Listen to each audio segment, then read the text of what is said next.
Salutare! Astăzi facem un mic experiment cu drojdea ca să vedem ce funcționează cel mai bine atunci când vrem să obținem o dospire reușită.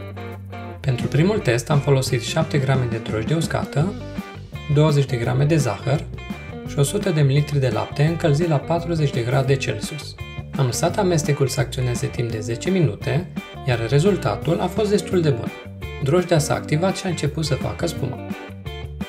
În al doilea test am înlocuit drojdea uscată cu 25 de g de drojdie proaspătă, am păstrat aceleași proporții de zahăr și lapte la 40 de grade Celsius, iar după 10 minute am observat că drojdea proaspătă s-a activat mai bine decât cea uscată, producând mai multă spumă și având o reacție mult mai rapidă.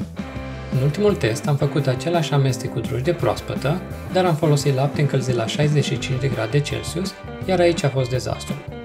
Drojdea nu s-a activat suficient, producându-se inclusiv separarea, ceea ce demonstrează clar că temperaturile prea ridicate distrug celulele drojdiei și împiedică dospirea. Așadar, drojdea proaspătă este cea mai eficientă și oferă cele mai bune rezultate. Însă, foarte important, temperatura lichidului trebuie să fie corectă. Dacă e prea fierbinte, drojdea moare și aluatul nu va crește.